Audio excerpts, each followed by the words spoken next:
Hello, Santa Rita. This is Claire Griffin, and next week I will be coming over to lead our district DIBELS team to administer the winter benchmark DIBELS assessment.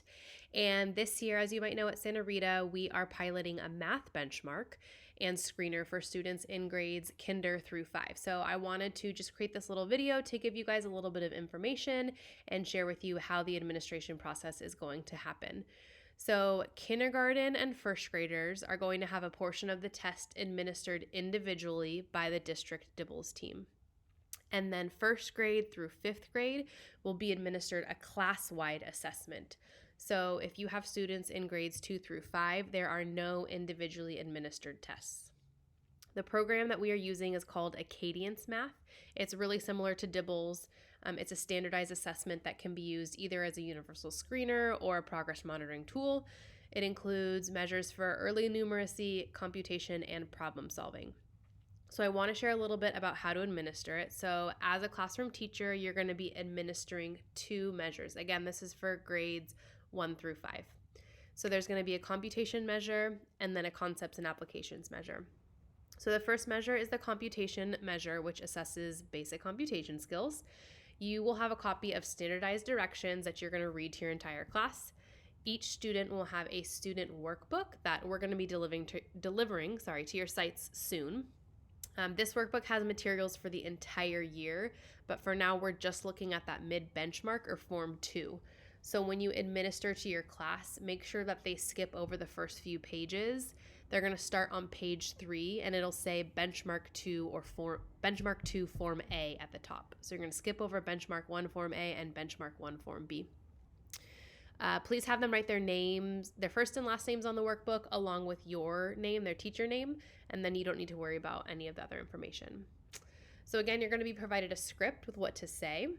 Something to note is that there are 2 worksheets for the computation assessment, and there's a time limit for each worksheet that varies depending on the grade level. So make sure that the students don't go on to the next page if they finish before the allotted time.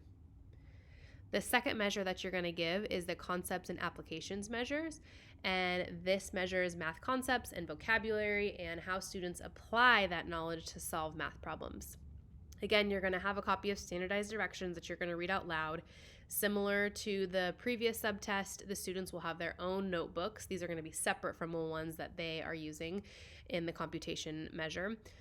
And make sure that they're on the page that says Benchmark 2. For this one, there's only one form with around 20-ish questions.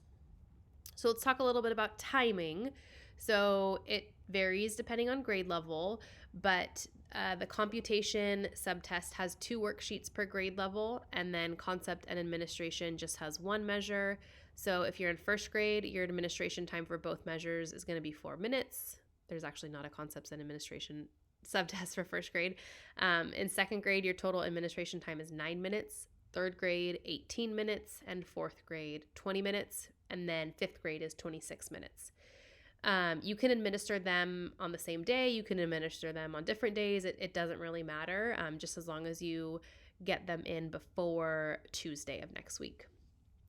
And then final note scoring, you actually don't need to worry about any of that. The district will score them for you. It's not as easy as just if they get the correct answer, they get points. There's different points for showing their work and showing how they came to their answers. So we will score that for you, and then we will enter all their scores, and hopefully you will have a very nice graph of your students' DIBELS scores and math scores. Thanks so much. Bye.